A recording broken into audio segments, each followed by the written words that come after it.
Okay, great. Thank you and welcome back. So we have another really invigorating panel this afternoon. And we're going to talk about a sustainable approach to all aspects of the industry.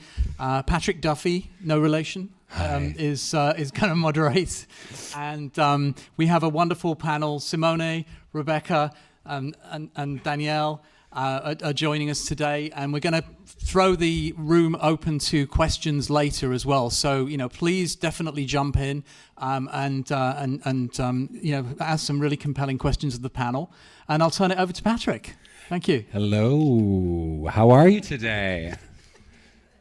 I used to work in nightlife, and my friend is a performing artist, Joy Arias, used to say, "How y'all feeling tonight?" to get you warmed up. Okay, so not to bring it down, but so the globe is having a crisis. We're all gonna die. Just kidding, we're not. But there is a big problem in the fashion industry, and we need to fix it. That's why we're all here, and I'm so excited to be here with all of you today. So there's no question that we need to be thinking about that, but the big question is, I'm sure on all of your minds, is how do we do that? How do brands, how do designers, how do supply chains, how does everyone address this big issue? And that's what we're going to talk about today. But before we do, I'm not sure if Barack told you that I actually can see the future. I'm not sure if he told you that. And I can see into it right now. Do you know how I can do that? Anybody have an idea of how I can see into the future? Nobody? I'm staring right at you. You're the ones that are going to change this stuff with all of us today, as well as these panels. You're supposed to laugh. That was a joke. Like, what the F? I want to clap at The F. Come on, guys. Trying to make this fun. Okay, so joke's over. So let me ask the future a question, which is actually something that we oftentimes put questions into the future, but we don't get answers back. But I'm going to ask you. I want to see a show of hands. Who wants to make a positive impact on the planet and inspire others to do the same? I don't see every hand up. Okay, that's good. That's how we're going to start this off. Simone, did you put your hand up? I just want to have a... What? I'm bad. Okay, all right. So enough of my crazy antics. I'm Patrick Duffy, founder of Global Fashion Exchange. We're a global communications platform that inspires people to do just that. We create programs, cultural programming and collaboration and events, clothing swaps all over the world. We started with one clothing swap in Copenhagen back in 2013 as our little idea. And now we're actually in 40 countries all over the world. And we have worked to give over 1.4 million pounds of clothing a new life, because one of our main focuses is on textile waste. So a little idea can turn into a big impact. I guess that's what I'm trying to say. Now, over to these incredible people. Joining me are 3 change makers who are creating a massive impact on a global scale. It's an honor for me personally to be sitting here with them, and I'm going to let them actually introduce themselves and their organizations and what they do, because I think they can do it better than I can. But starting to my right here is Danielle Azoulay, the head of CSR and sustainability for L'Oreal. Rebecca van Bergen, founder and creative executive director of Nest. And Simone Cipriani, officer of the United Nations, and he also founded, and manages Ethical Fashion Initiative. Put your hands together. Thank you. Okay, so Danielle, can you tell us a little bit about what you do at your organization? Sure. Yeah. I have to put on my radio voice, I feel like. So as you said, I'm the head of CSR and sustainability at L'Oreal USA.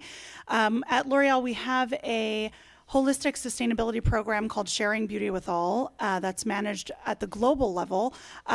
It's a very robust program that manages our environmental and social impacts across our entire value chain, from raw material cultivation all the way through to finished product, end of use disposal, and the use phase, and basically everything in between. And so I work with our manufacturing facilities, with our supply chain, with our internal brand teams to figure out how do we make this program come to life with our products and with our brands.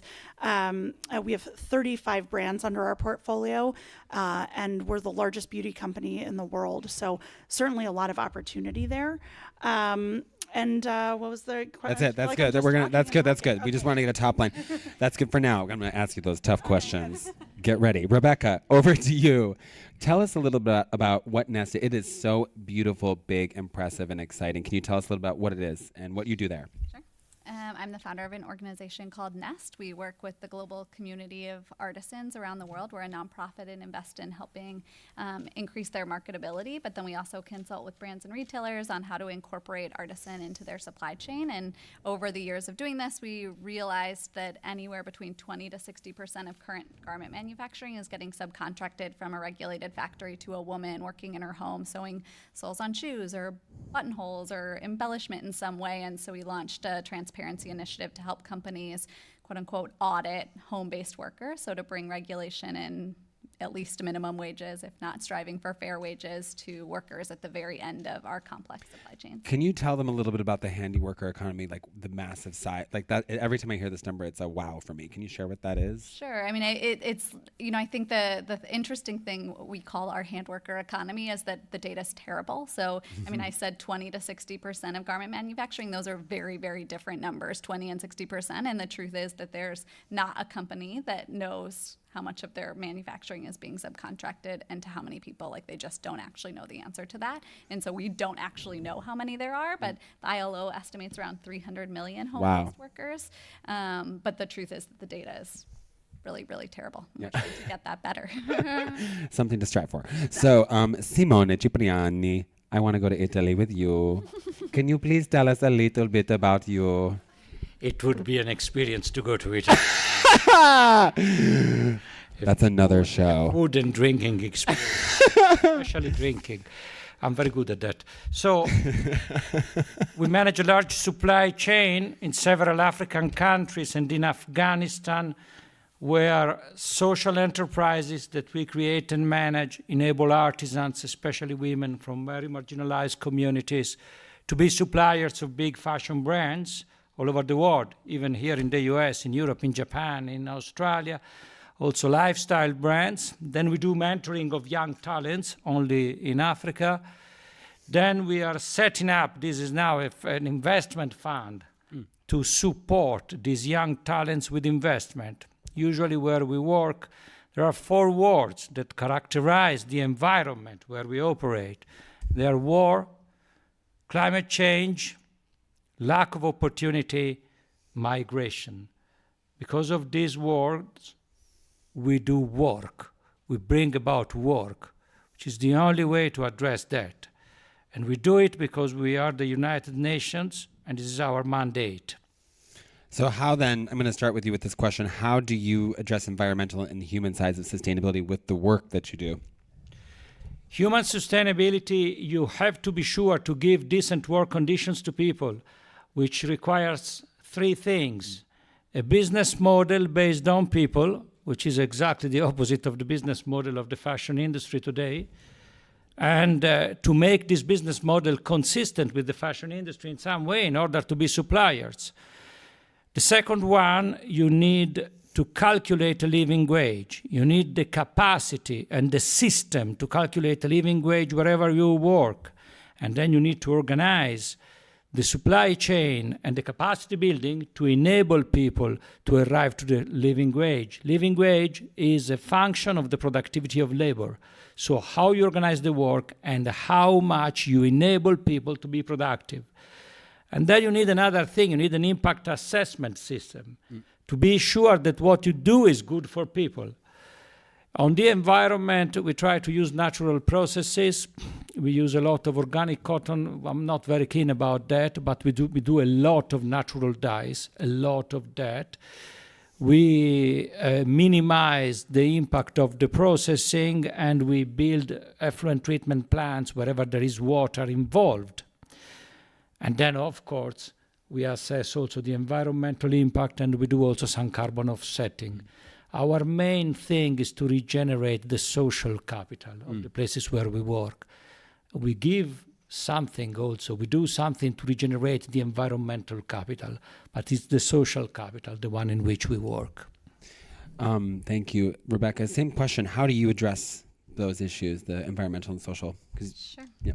I'm going to build on what Simone said. I think we work with artisans and we use this term hand worker because a lot of the workers that we see a wide range in skill in the workers. Obviously, sewing soles on shoes is very different than being a brocade hand weaver in India, and we want to recognize that, but also support women at whatever skill level they are. But I think regardless of skill, if you're a hand worker in their home, a weaver, or sewing soles on shoes, you're paid piece per piece, and you're not paid a salary. And so to calculate a wage when you're paid per piece means that you have to do time motion studies. You have to figure out how long it actually takes people, and you have to then ensure that a minimum wage, at least, if not a fair wage, is included in that, and that never happens anywhere in the world.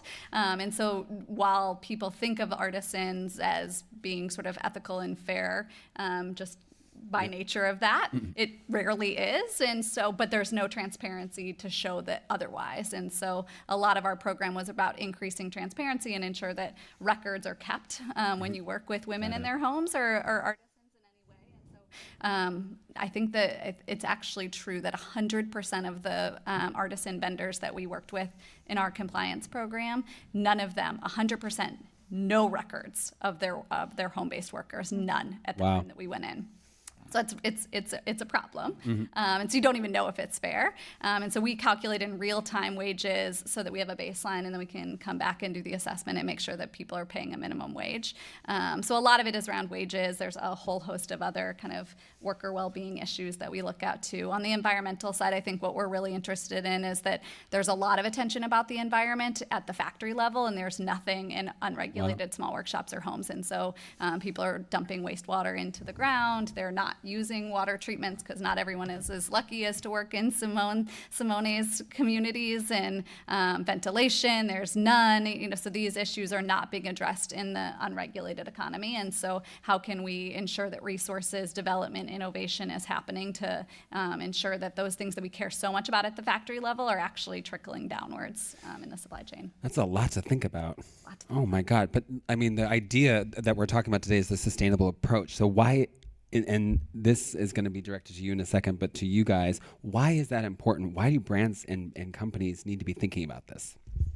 I'll go and then you can. I think at heart, I think most of the people that work in these companies do actually care. And so there's people that sit at the helm in sustainability and compliance teams that actually really do care. The more cynical side of that is that I think things like technology are rapidly expanding transparency with or without brand participation. And so I think that there's a lot of writing on the wall that companies see that there's going to be transparency into their supply chains. And so they want to get ahead of it, and they want to know what's going to be coming. And so I think that there is kind of growing consumer demand, increasingly interest from people who work at those companies.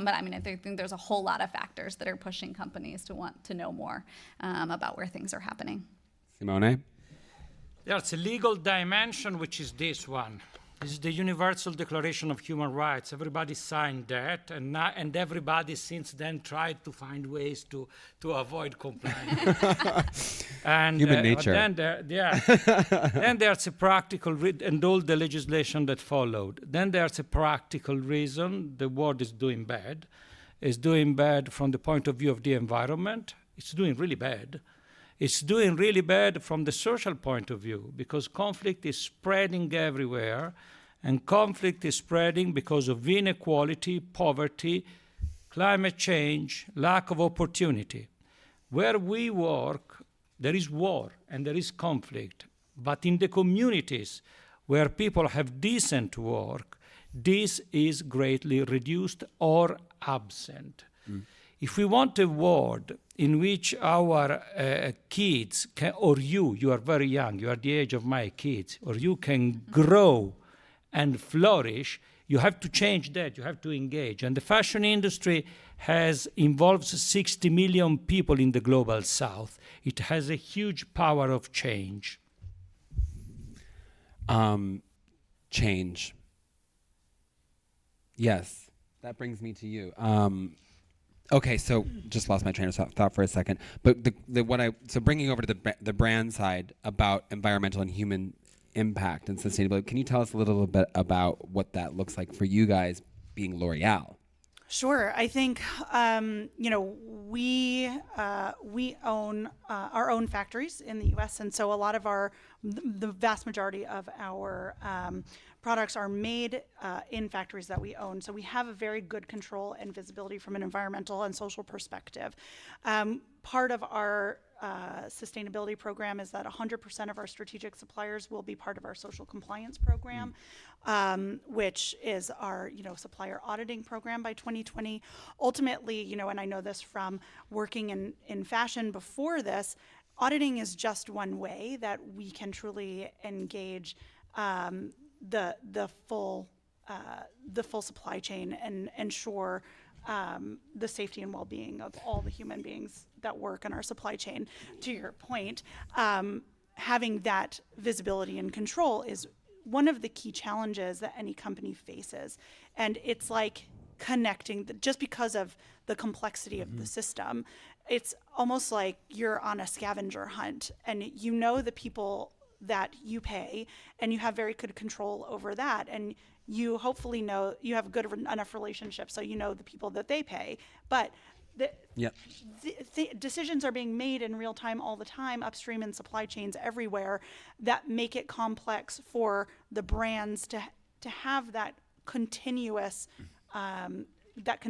control. And so I think that's one of the challenges that we face, and why technology solutions are really are welcomed by me, because ultimately that was part of the challenge, is managing that data. How do you do that? How do you get that transparency to all the transactions that are happening in real time in supply chains upstream? So then that brings me to the question of like management of all that data and information. Like, what kinds of tools are you using and to look at that? Sure. Well, ultimately, we're always looking for the new, latest, and greatest. And up to now, I think, everyone loves to talk about blockchain, and I'm hopeful about blockchain. People want to talk about it from a lot of different perspectives. I'm hopeful about how it can potentially make the world better from the environmental and human rights perspective, not just making transactions more transparent, but ensuring that we're able to look after the people and the planet all over the world that we touch. And so ultimately, we're always looking at new tools. We need to start thinking of our companies as technology companies in a way, and using, identifying the best technology out there to help us make better decisions. So, so that's okay. Yeah. Rebecca, over to you. I know storytelling is a big part of what you do, and engaging the stories of the artisans, the brands, and the work, which is so moving. How that coupled with the tools, how do you use that to make an impact? Sure. We recently launched, I guess now a year and a half ago, consumer-facing seal for the first time in 13 years. So it's exciting to be able to take what we do, what we kind of see as our work as more B2B to the consumer. And I think it's exciting. It's also really daunting. I think artisan has become a really widely used term, handcraft, and there's not a lot of consistency. There's no universal definition. So we have like a whiteboard in our office where we write or like tape up the funny things where we see the use of the word artisan, like artisan Doritos. Like, can Doritos be artisan? Like, I don't think so like, but there's not consistency on how anyone uses these terms. And so, like, how can we bring consumers into like a better understanding of what these things mean? And then, obviously, we're working with a part of the supply chain that I didn't know existed, and I'm pretty well informed about supply chains, I think. And so definitely other people don't. And so how do you get people to even know what you're talking about? Right. I mean, like, it takes so many steps. And you work with big names. Could you share a little bit of maybe a little top line, like Target, for instance, is one of your big people that you work with, and what are you doing with them, and how do you measure the impact, and what's going on with them? Sure. I mean, I think artisan is interesting, and Simone can touch on this too, in that like Target is a partner, Hermes is a partner, and there's room in like the whole spectrum for artisans to thrive. And I think but I do think it's really exciting. I think that we can think of artisans very clearly in the luxury space. Obviously, they're practicing techniques that take a long time. They're highly skilled. You know, a lot of that I think is really intrinsically obvious. I think what's really exciting though are people like Target that are coming in and saying like, let's democratize this. Like we really have to make sure that sustainability isn't for people who can spend the kind of money that you might at a luxury retailer. We have to make these attainable or people aren't going to care about changing the system. And so like how can we find a place for that? That's a big challenge, which brings me over to you, Simone. So who's responsible, brands or consumers? Now, every human being is responsible. It's not brands, consumers. Consumers push, as we were saying before in our conversation, which I really liked. Consumers are a key factor because they can shape the market, but consumers are also influenced. So it's consumers, it's media. Media are also responsible. Influencers, instead of getting pictures of them with a couple of kids, they could engage in doing something more, and the industry.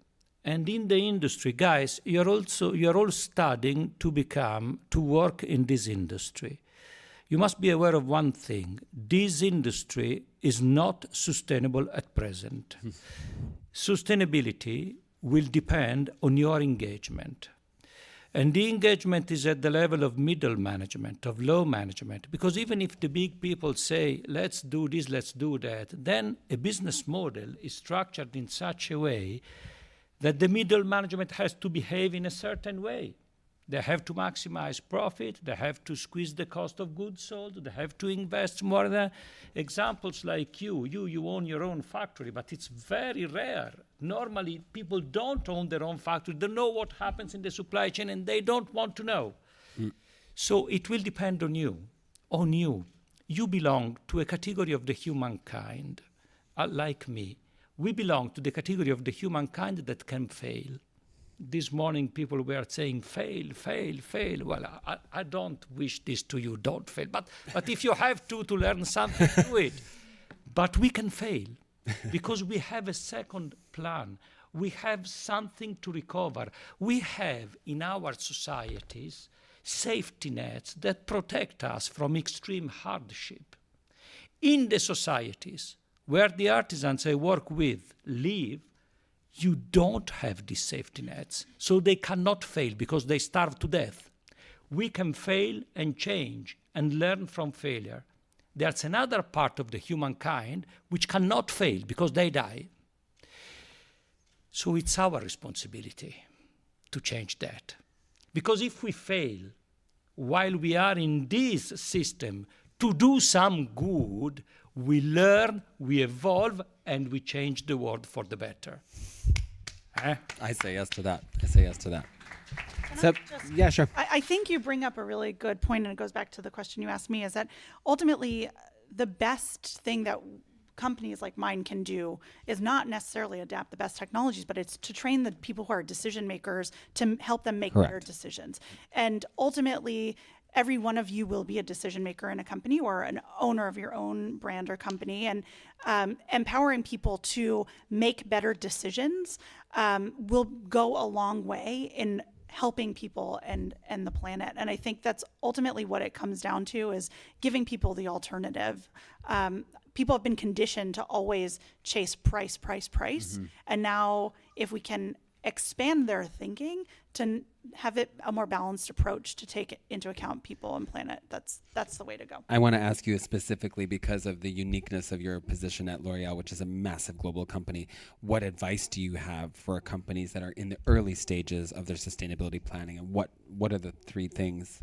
So ultimately, doing this work in companies like mine that's over 100 years old, or companies, I was at Marc Jacobs before and PVH before that, in companies that are already established, is challenging. It's way harder than if you're starting a company that is rooted in purpose, that's rooted in this mindset already.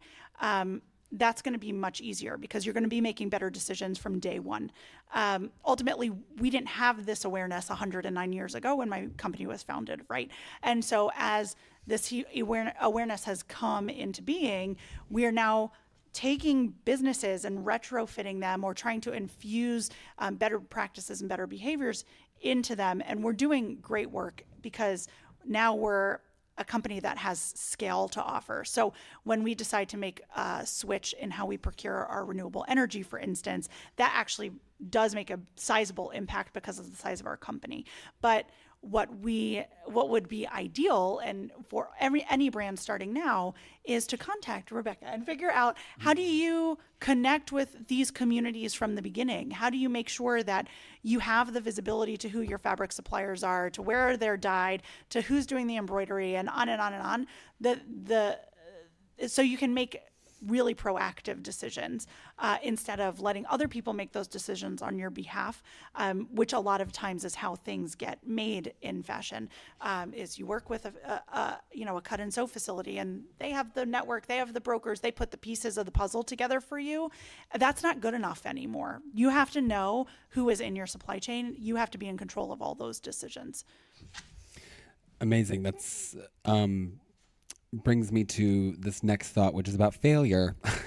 I don't know why it brought me there, but I actually learn a lot from failure. I've, failed many, many times. So I'd actually like to pose that question because you guys are doing all such great work. So I want to know about the failures that may have happened, big or small, in each of your respective organizations that you have learned from, that you've turned into something great. So, You want to start with me? Start with you, yeah. Oh my God, how much time do we have?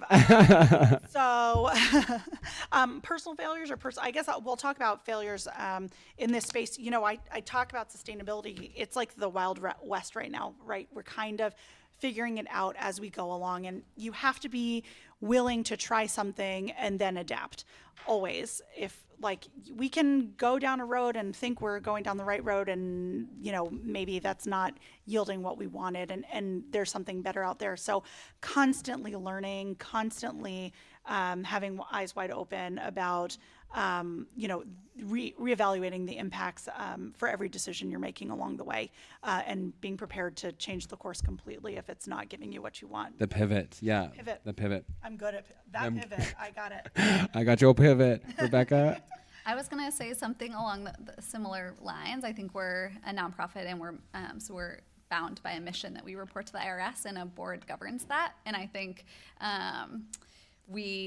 our board loves strategic plans and 3-year thinking, and the industry is changing so fast all the time, and retail is changing so quickly that we have to be willing to really adapt. And so our model has changed so many times over the years, but our mission hasn't changed. Okay. And so I think kind of keeping a guiding North Star, but being willing to kind of shift the way that you're accomplishing that mission, at least for us, has been really, really, really critical. Yeah, I imagine. I mean, you're so right how every day you're seeing something new, some type of new innovation, some new technology. It's crazy, even when you're deeply entrenched in it, to keep up with all of it.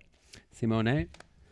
As we said, I belong to the part of the humankind that can afford failure, and so I took this opportunity many times in my life.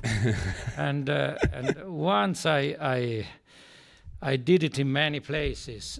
I did it in the slum of this initiative of ours was born in a slum, in a Nairobi slum, which is attached to a dump site. The place is called Korokocho. And I saw the opportunity to create it in there with artisans and so on. And we started, instead of making what we make today there, we make bags, we started by making shoes. Because I came from the shoe sector professionally at the very beginning, and I was more confident I felt safe in making shoes. I knew the technicalities of it. Never be misled by technicalities. Everything is about management. Everything is about management, and everything is about market and people. And this failure, the cooperative that we created of shoemakers, miserably failed, but allowed us to create another cooperative with the same people to make bags, because the skills are the same. And since then, the Ethical Fashion Initiative flourished, and today you have 1,000 people making bags there in Kenya. Amazing. It started from these 8 people. But the failure in that contest is terrible. We are lucky, guys. We are bloody lucky. Great answers, all of you. Thank you. Okay, so supply chain. I want to know about supply chains now. What are ways that you can ensure that your supply chain is ethical? So we have a couple of programs to ensure that we are sourcing ethically. One of the programs that we have is called Solidarity Sourcing, and there's 2 pieces to that. There's a local piece to it where we're using our purchasing power in the U.S. to support people from disadvantaged communities, women-owned businesses, LGBTQ community, minorities, people who have disabilities, and so really recognizing what our upstream impacts are, and how that goes back to better decision making, right? How do we find the businesses? How do we support the businesses for people that Simone, even in our own country, rightly points out, don't have the luxury to fail, and help them succeed. The other piece of it is we've mapped our key raw material ingredients all over the world, and we have about 22 raw material. They're like a fair labor, sustainable agriculture programs, whether it's a cooperative of women in Burkina Faso that we purchase shea butter from, or a similar program in Mexico where we get our aloe. We have programs like this all over the world called Solidarity Sourcing, and we commit to purchasing usually it's a partnership with another big supplier of ours, and we commit to purchasing 3 years worth of the yield regardless of the quality to ensure some stability in the supply chain. And so that's some of the ways, but besides like the traditional sort of social auditing of suppliers that we do, that we can proactively help lift people out of poverty through our business. Wow, that's impressive. That's really impressive. Rebecca, in supply chain, how do you ensure? I mean, for us specifically, yeah, I mean, well, no, for everybody. I think you have to know it, you have to see it, and you have to map it. And so, I think for us in particular, it's challenging, and lots of companies have still no home worker policies where they say they don't allow home-based work, and that gives them kind of cover for subcontracting. That also pushed it illegal, or underground, I should say. So people would just then not disclose that they were subcontracting their work. And so there's a huge amount of trust building that has to go into it to encourage people that no, okay, now it's okay if you tell us, as long as you tell us, as long as we're allowed to go. But then the supply chains are really dispersed, and so it actually takes a long time to go to different villages and knock on doors and actually go into homes. And so I think, it's a long process. It's a process, and you have to be willing to invest in it. I think the converse to that is that, in my dream, in 3 years, it would be akin to saying that you had an anti-woman policy to say that you had a no home worker policy. I mean, the outcomes of that for women globally are really negative, right? And for a lot of women, like Simone has been touching on, you have to work in your home. You don't have the option of commuting to a city and working in a factory, or maybe your husband isn't going to let you. I mean, there's a lot of, you have kids, you have disabled family member, there's a million reasons why that kind of work is so important. And so companies have a responsibility to say, it is allowed, we're going to have visibility, we're not going to allow this to happen under the radar anymore. And you can do it. It's just an investment. It's super important. How are can you give us a little bit of a top line on what brands are? You must be opening the eyes to many of these companies and brands who had probably no idea about all of the hardships. Can you tell us a little bit about that? I think it's both. I think it's opening eyes to things that were already happening in their supply chain, which I think is really interesting. Lots of companies have artisans and hand workers that they just didn't know about. Yay! Yeah. But then I think the other thing is that we've been in the artisan space a long time, and a lot of companies want an artisan part of their supply chain now because it's trendy and hip and people are buying it, and so they see a market demand there. But for a long time, if they weren't willing to do it if it was home-based without a way to have visibility. And so what you saw were lots of flash capsule collections, this holiday season, we're going to sell it, and we don't care if we have visibility because it's just for 2 months of the year. And so they didn't see it as a core part of their supply chain. And so artisans were getting these flash in the pan orders that weren't consistent, they weren't stable, that's not actually integration into companies. And so that probably that's more of a failure of mine than anything, that I feel we were a part of that for a long time, helping have these very short short-term, fast things. And so, which led to the auditing, because it was like, why aren't you integrating this? And then they're like, oh, like visible, all these things. And we're like, well, instead of just saying that, let's solve them. But that's, I mean, an amazing step that you took. I mean, I feel like taking that first step just to get them to do those flash collections then led you to where you're at. So I think it's an amazing pressure. And what you're doing now is incredible. Simone, the same thing for you about supply chain and Supply chain, two words to bring together. On one side, the word of clients, price, fair pricing. Prices are always squeezed.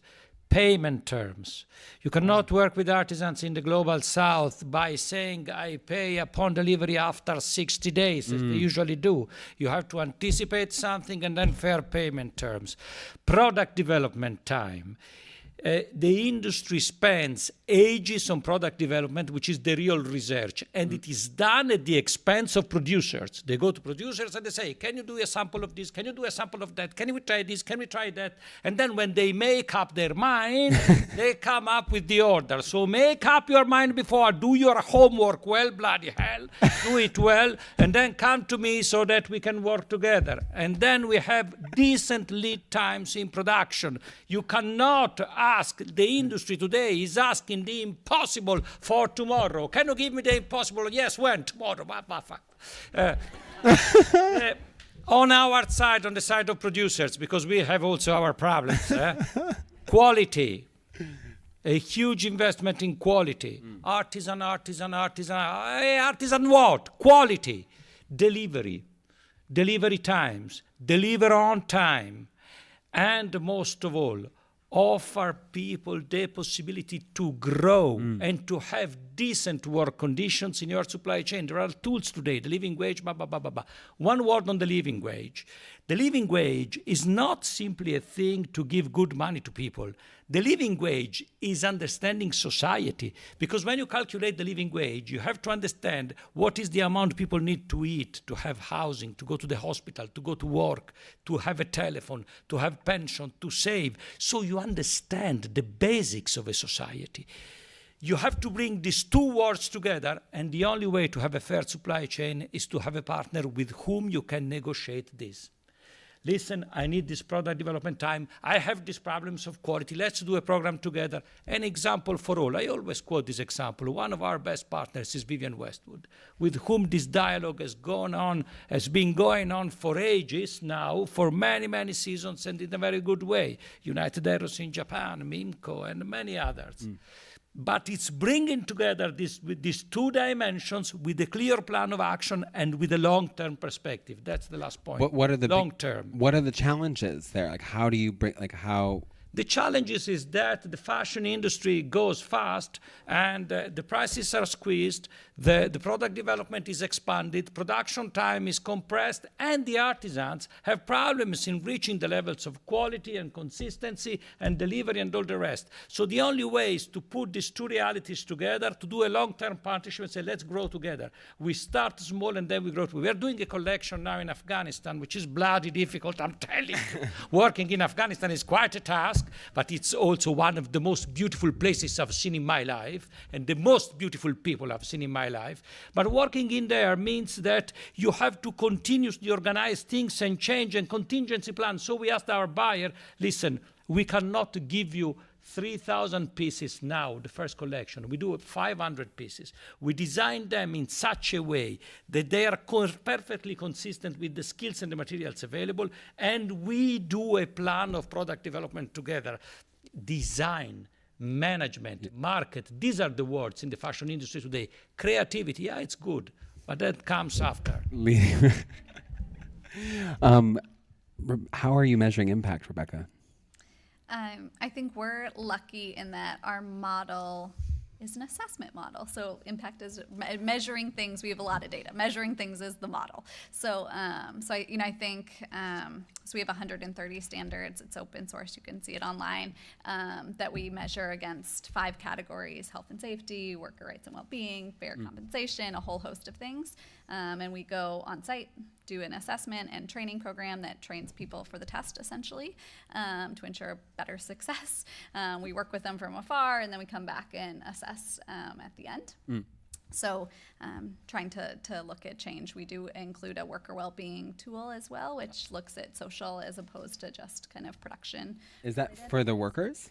Yeah. They download that? No, we do it. Oh, okay. Oh, cool. Our team does it. Okay. It just looks at like the sending your children to school and access to healthcare and a whole host of social metrics as in addition to the kind of core production metrics that we look at. So on the marketing side of things, over to you, my dear. So the topic of this conversation is a sustainable approach. So what type, now I want to know about the storytelling and how you're communicating all of this. What types of communications are you doing around this? What kind of impact does that have? So that's evolving. Ultimately, we've been doing this work since 2005, and our global sustainability program came out in 2014. And we have a very, we have a credibility on this program, especially to us, is paramount, which is why you maybe haven't necessarily heard that much about what we're doing from a brand and corporate perspective, unless you read our sustainability report, which blessings to you if you do that. But if you can get through it. Yeah. But so it's wonderful because it has all those great KPIs that we're tracking and measuring against, and the things that are really our priorities are found in there. But how to make that come to life remains a real challenge. Ultimately, we know that all the data says that Gen Z and millennials care about brands who have purpose. Are we necessarily seeing that actually transpire in transactions? Yeah, are they buying it? Are they engaging? We're to be determined. So we're still, we are doing this work because we believe this is the right thing to do. And ultimately, our corporation and every corporation is made up of people. And as Rebecca said, I like to believe they're inherently good people. And all, the people who are working on this program are extremely passionate about it and want to make it as good as it can be and push us as far as we can go. But ultimately, that goes back to having brands that aren't necessarily positioned with a sustainable messaging. And how do you infuse that into a brand credibly? I think you have to do the work first. And so that's still the stage we're in. We're doing the work first. We do have a sustainable living is part of our program and helping our consumers make better lifestyle and consumption choices. And all of our brands by 2020 will have a cause alignment or a cause program that from an environmental or social perspective can put a stake in the ground, work with an NGO and sort of lift up that cause, use their influence and awareness and lift up that cause to make a social or environmental impact. And so we're trying to think creatively about how to leverage all of our assets across our company to have a stake in this game in some way. You said something interesting in the back room about because your brands compete against each other. Yeah, so that's a very interesting kind of position to be in, where you're working with brands on a sustainability, but then they all have to compete. So how does that work? Well, ultimately, some of our brands are competitors, right, in the marketplace. I mean, L'Oreal Paris, our flagship, but we also own Maybelline. You can buy a lot of our brands in Walmart, and so the regular consumer may not know that L'Oreal owns all of those brands. So they are also trying to retain the DNA of their brands and the product differentiation. That's all very challenging. So from where I sit, but I am also I just want everyone to be friends. So I think that there's an opportunity using sustainability to bring everyone together in a room and talk about these things, sometimes for the first time. There's a lot of education that goes along with my job. So while they're going off and developing the strategy with their brand partners, this is a unique opportunity to also bring people together and have a different kind of positive conversation around their brands and the products. And so far it's been working. That balance has been working. Okay. Yeah. Rebecca, can you share a little bit about an initiative that you're working on? I know you've got so many, like one that you're particularly excited about right now. Sure. I mean, I think A couple. I think one thing that's been really interesting is that there's a lot more interest in the United States right now. And so I think we've had a lot of our partners really looking to invest in the makers movement and artisans here in the United States, which I think has been a really exciting opportunity. I think we've done a lot of work in the American South looking at former textile manufacturing towns that lost jobs overseas after NAFTA, and how we can kind of revitalize some of those sewing centers in ways that are a-traditional. So looking at, we obviously really big believers in cottage industry, and so looking at kind of modern cottage industry adaptations in the United States and how homework can be an opportunity for places here, which we're really excited about. I think I mentioned this with Target. I think it's really exciting that now companies are really saying we don't just want to do a little quick capsule collection. How do we actually rethink the way that we're producing? And that means like looking at kind of cross-functional team creation and how our production and sourcing and merchandising teams like actually rethinking, because you can't have a manual this thick for a vendor when the vendor's an artisan, like you would with a factory if you're a Target. And so a lot of our companies are really thinking strategically about how they can recreate some of their models internally, which I think will lead to a lot greater success. So Great, yeah. Lots of things. Great. Okay, so I think we have to kind of wrap up the questions really soon. I just want to have one more question for the panelists, and then I'm going to let you, but okay. So what was that question? It was, so we agree that we need to take some big steps now because there's a big, kind of global crisis happening with, lots of stuff around environmental impact and social, all that kinds of stuff. What are the biggest things, either personally or from your company's point of view, that these people should be thinking about as they create their brands or create their businesses? I once had someone tell me that if you want to change the world, start a brand. And if your brand stands for something and you know what the purpose of your brand is, and every day you go to work and make decisions that support that purpose, you will get there. We all know of successful brands who have done that well.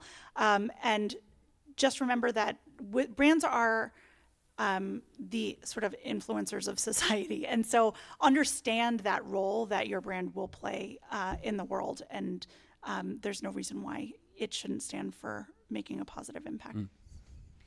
I'll build on that too, and I think being an entrepreneur is also super exciting. I think that some of the most pioneering people I've met in this journey are people working within large companies that may not externally seem like they're touting the sustainability line, but they're trying to do that fight from within and move and kind of with L'Oreal is what you were saying about how you make one change and the impact is profound. I mean, you steer a big ship one way and the impact is really tremendous. And so I think that you can do it by starting your own thing. I think you can do it by finding a home in a company and having your voice that way. I mean, I think what we need is just more voices, period, fighting this fight. Mm-hmm.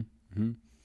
Yeah, indeed, brand identity and the dialogue directly with consumers, no doubt. But then another thing, guys, you've got to believe in change. And you've got to believe in it. A lot of people I meet of my age in the industry tell you, no, we've always done like this. This is how it works. These people are like a character of the Greek mythology, Medusa. You know Medusa, she transformed, she turned into stone whatever she laid her eyes on. So these people see reality like cast in stone. Don't be like Medusa, be human beings, believe in change. Everybody knows a Medusa. Medusa. It's amazing points. Yes, believe in change. Okay, so on those notes, thank you so much for all those incredible insights. Thank you. So over to you, right? Questions in the audience? Yeah? Okay. What was it? Can you share what's your name? So my name's Natalie Tallis. Hi. I've met some of you before with an earlier question. I graduated from the AAS program. Great. I volunteer now for a group called Good On You, so I do deep dives into CSR reports. Anyway, but one of the things I've come across, because I also live with my own focus group, Gen Z and millennials, you saw me roll my eyes, I know you did, because all these studies are coming out saying they're interested in buying from brands who have similar values. all I hear, and I have been singing this tune forever, is it costs too much, right? This is the generation, as we all know, they've been brought up on fast fashion and on prices that, I mean, I couldn't imagine when I was a child. So you have that going into it, but also the vocabulary. You're talking about artisans. That's trendy, that's hip. There are platforms similar to the one I work on that they identify things as artisan, and yet they're made, for all we know, in a sweatshop in LA or in New York. So how do we get a vocabulary that not only the industry can agree on, but then to communicate it with the ultimate consumers, which I mean, I do think fashion is a way to change climate change. I'm a complete, maybe an idealist on this, but I strongly believe it, but not if we don't get the younger consumers and then through them their parents who are set in stone to understand this very complex topic. So the question is about the vocabulary. How do we develop vocabulary to get the consumers to buy into what we're all trying to do? I think it's hard because there's like also competing messages out there, right? And so you can align around something as an industry, let's say, a definition of something as an industry, but then there's other people who want to co-opt that because you're ultimately, you know, building something that's attractive to someone, right? And so it's challenging. I mean, you must find that is really challenging from where you sit. I think what we've seen, and it's imperfect, but I think some things that are helping are industry collaboration. I think when we started our standard, I will be transparent that West Elm was making a big artisan commitment, and they said, we need transparency. You have a tool you use internally for diligence. Can we use it? And we were like, not for just you, but if we if we all get together, then we can. And so we put together a big committee of brands that all pre-agreed to adopting the same standard. I think lots of companies write their own standards, and then the standards are all like slightly different, and so you can push. That's how standards get pushed down, ultimately. And so I think industry alignment's really important. I think third parties are really important. Obviously, I'm a little biased since we are one, but I think it's actually really true. And so that you can start having meaningful definitions of what things mean. And then we were really reluctant to go into the consumer-facing seal because I thought that's just far outside of what I know. But I think it's really important now that we've done it, because I think then you get industry alignment, and that's fine at the industry level, but then you do have to bring it down to the consumer level and start defining what I can only speak obviously for artisan, but fair trade and other terms I think are doing a good job of trying to help set a standard level of certain terms around sustainability that mean and are verified. And that comes with communication, right? The communication through brands and all that kind of stuff. Simon, any thoughts on that? Social media platforms have a responsibility, and those who put content on them, including us, 30-second videos, series of 30-second videos with a journey to follow you through your world and to enable people to follow you and to understand. It's education, but it's education in a new way. I completely agree with you. The problem of vocabulary is an enormous problem today. And we live in an age of fake news. We live in an age in which the media are banned in order to spread the most unbelievable things. We have to regain control of that and to invite people on a journey. But the tools are different from the ones I learned when I was young, which was in the First World War. It's a joke. Hey, everybody, yes.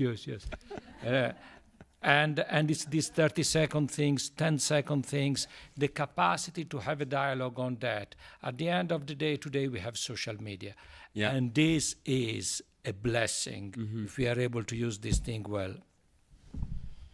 Subscription, I think, too, is I have to just build on that, like, because I use my social media to push out messaging. And I think that's very important to take the messages that are put out by these incredible organizations and really kind of define that for the viewer and making sure that things are done in a clear and concrete way. You're right. Things are so kind of haphazard. You don't really know what you're looking at anymore. But I think that it's important for that definition to happen. So thank you for that question. Yes? Yeah. Hi, my name is Marie Driscoll. I teach here at my question is, Danielle, you have 35 brands. With 35 brands, is it your advice internally to develop a new brand with these with a sustainability marketing effort, or to go across each of the brands? Because what I kind of don't understand is you said, you know, it's still to be determined whether it's successful. Like with the data, like why do you not know whether it's successful? Well, I mean, you can't really know why someone is purchasing a product, right? At the heart of it. Like, are they buying it because it's a sustainable product? Are they buying it because it's just great shampoo, right? You don't know. So ultimately that driver is a little challenging to get some clarity on. We're doing both. So we have a commitment to transform the 35 brands in our portfolio, but of course we are a company that grows through acquisition. We are a company that's launching our own brands. We just launched our own farm to beauty brand called Seed Phytonutrients last April that really does have sustainability as part of its purpose. But something that's amazing that's happening with that brand is that brand had full, basically, autonomy to do whatever it needed to do to be as credible to its mission as possible. And so really came up with some innovative, cool things. They created the first shower-safe paper bottle, and it's really amazing. You should check it out at Sephora. And plug. And also, but you know, studies say that only 20% of bathroom products end up being recycled because people keep their recycling bins in the kitchen. And so this brand sort of designed for that. They gave people an incentive to break apart the components, and inside is a packet of heirloom seeds. They partner with the Hudson Valley Seed Company, and it's a really great way to also engage consumers in planting the seeds and what that experience is like, no matter where you are. But so ultimately, we're doing both. We're having some interesting learnings from that brand, particularly, that we're now applying to like Redken and, you know, some of our biggest brands. And so that cross-pollination of knowledge is really fascinating too. So ultimately it's, you know, for us, it's like all hands on deck. We're trying to do everything, but that's part of what's great about working for a company this size is that you can, there's that space in that entrepreneurial culture within L'Oreal to be able to do that. And so, you know, it's interesting how this is all evolving. Hi, my name is Marianne Olsen. I work as a consultant in social development broadly for the UN most often, and sort of often in the field of women's economic empowerment.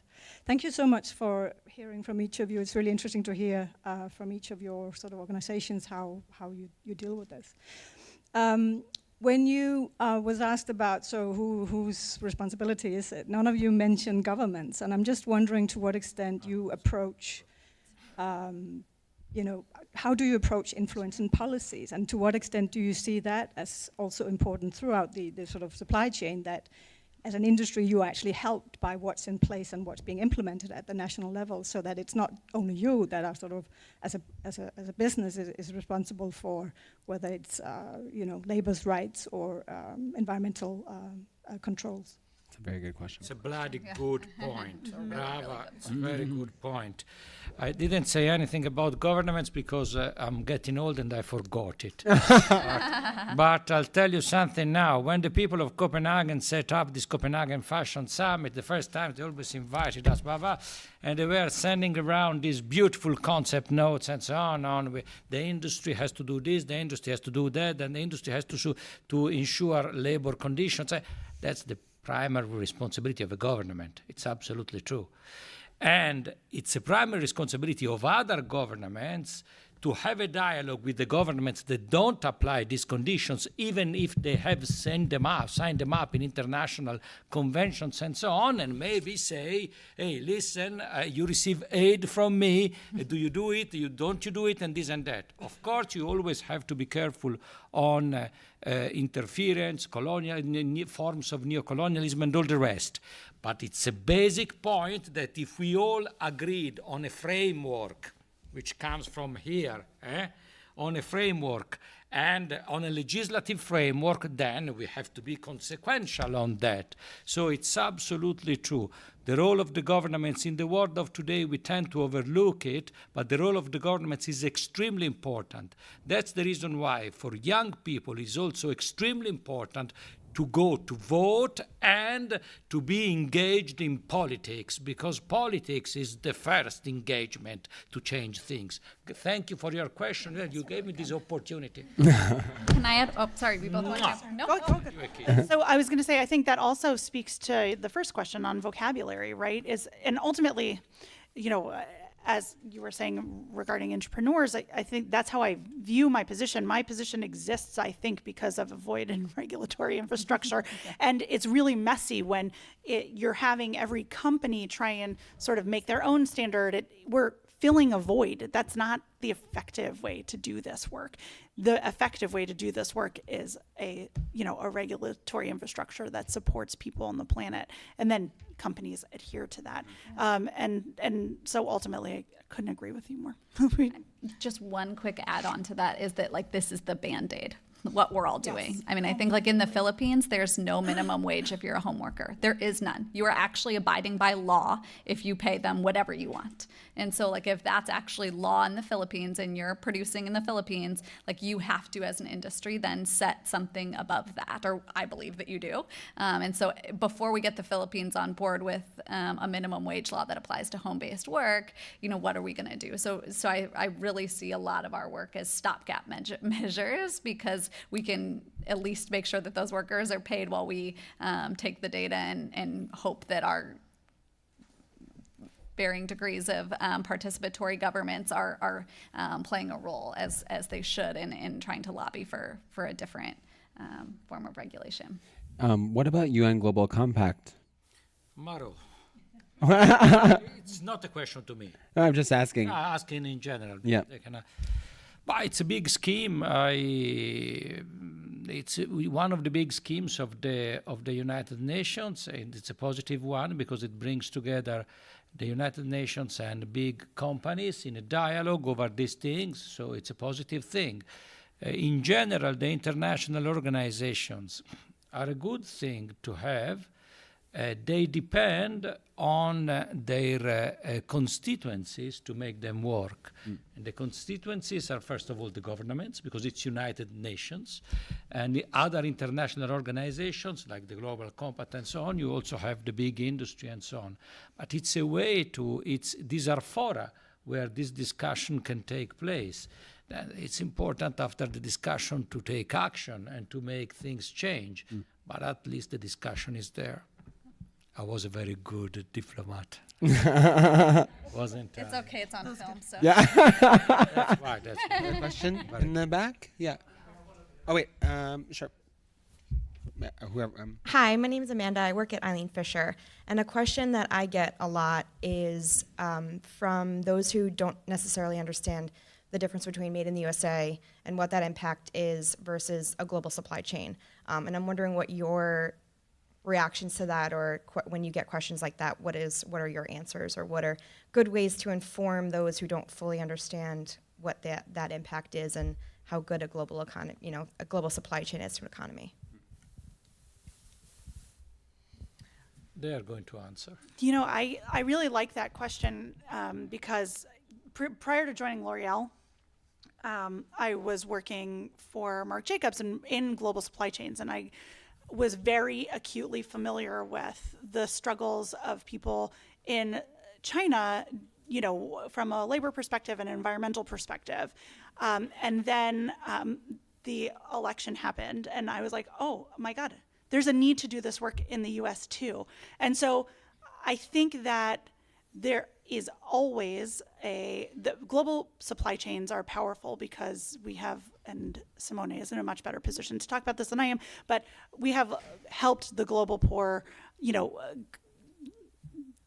be lifted up. But at the same time, it's all about balance, I think. We can do both. There's enough money, there's enough decisions, there's enough that we need to be balanced in our approach. And so ultimately, I'm excited to be able to do this work in the U.S. now, and I'm seeing it's really eye-opening for me to be doing this work in the U.S., as probably it is for you with your artisan work in the U.S. But it's all about balance. I think that we can't lose sight of it, and it's all about people, right? So we have to make sure that we're looking at people all over the place and how we can positively impact them.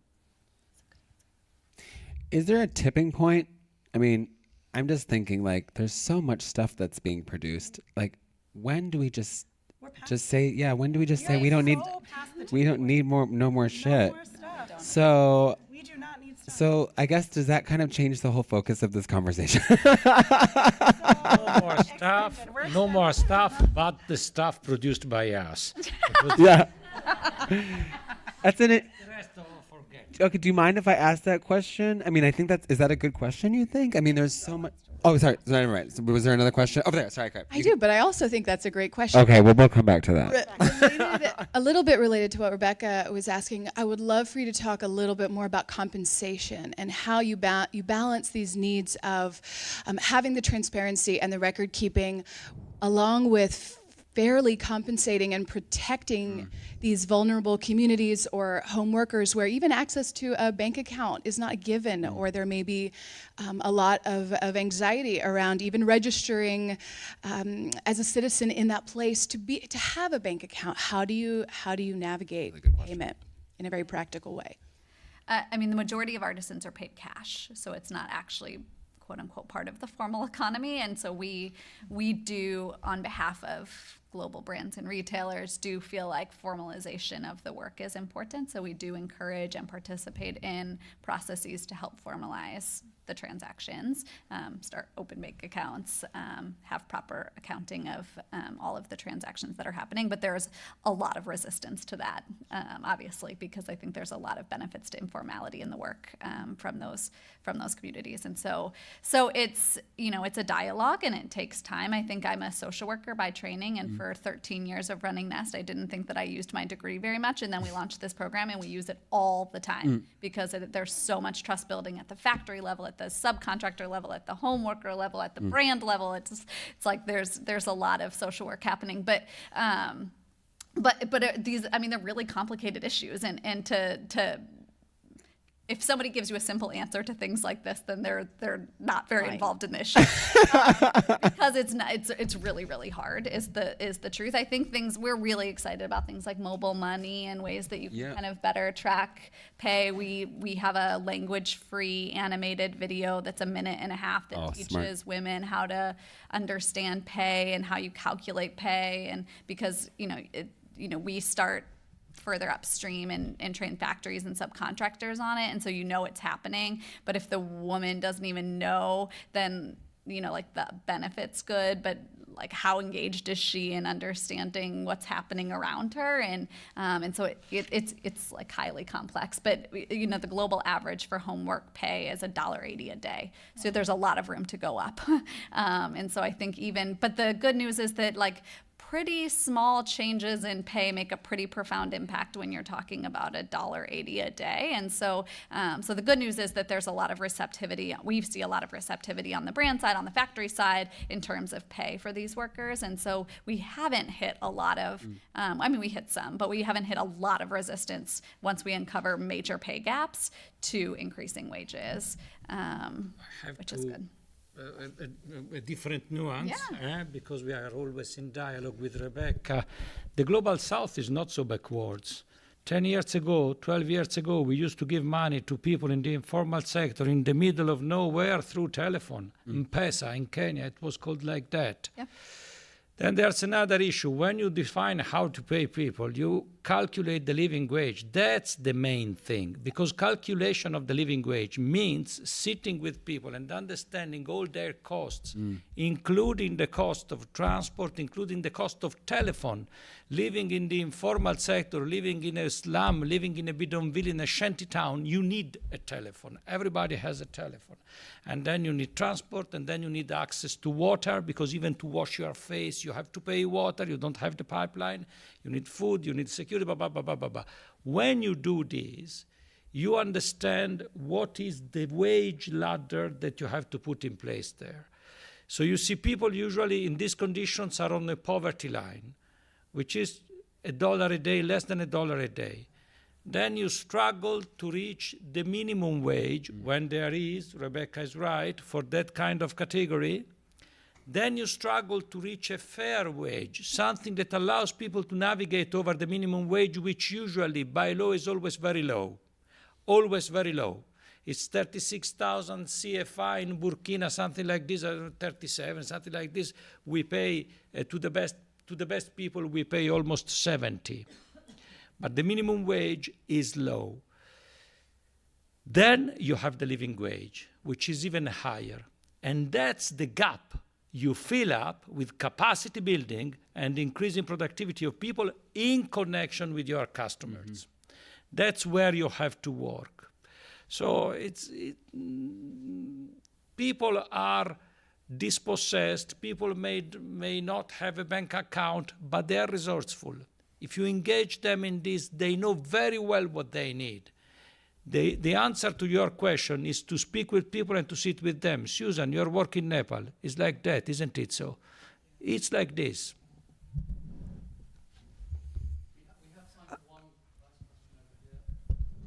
Hi, my name is Izzy. I'm a fashion design student here at Parsons.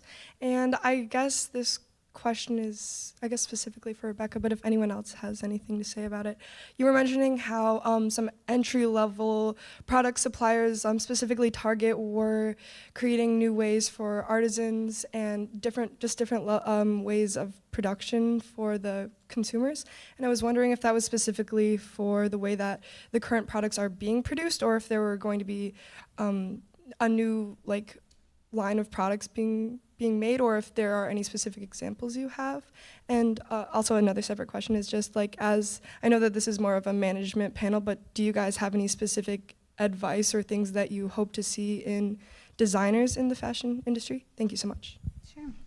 There's somebody, what's your name, Amanda from Eileen Fisher? Well, so I'm going to talk about you guys too, so you can chime in if I say something incorrectly. But I think one of the things we see from a lot of our brands is that companies have become extraordinarily siloed, and so design doesn't talk to production, doesn't talk to sourcing, definitely doesn't talk to finance, who's just doing all the payment terms. And so it's really difficult to move forward non-factory production in that way. And so if you don't have systems set up internally as a company for better dialogue across departments, it will fail. It just will, because payment terms, like Simone was talking about, don't work in the artisan context. Onboarding from a compliance perspective is really different. And so companies have to, if they want to successfully artisan source, they have to be willing to rethink, unless you're Eileen Fisher and have already done this, the way that your company internally functions. And so we've been really excited that companies like Target are excited about kind of rethinking some of those processes for innovative supply chains, not just artisan, for, if they ever wanted to launch Made in America or Maker, there's a whole host of innovative vendors that could benefit from that kind of work. But it takes a really thoughtful company, and it takes being thoughtful from the top, because you're talking about kind of recreating systems. So, but I think there's a lot of movement there, and I think there's a lot of really great companies who are wanting to make those kinds of changes. And obviously, there's a lot of great examples like Eileen Fisher kind of leading the way. So I'm sure that was exactly your question, but I think that's sort of what we're seeing as necessary and where we spend a good deal of our time. Can I just say one thing? You can say, yes, of course, yeah. I want to stay and talk to everybody, but I have to book it to another meeting. So I think if Keanan's here, so if anybody wants my information or you want to give your card to Keanan, he can pass it along to me, because I'm going to have to duck out quickly. Thank you so much for joining us. Thank you so much. But I think is that the last question? So we're going to wrap up the day. I really want to thank the panel, Danielle, Rebecca, Simone, Patrick. Thank you so much for moderating. Pleasure. Thank you to all of you for joining us at both of the panels today. It's a very invigorating conversation. And please stick around. You're welcome to hang around. Some of the panel will be here. If you want to reach Rebecca, as she said, you can do that through me. I'm easily contactable on the Parsons website. And thank you so much. Big round of applause for all of you. Make change. Yes. Thank you. Thank you, everybody. Thanks, Patrick.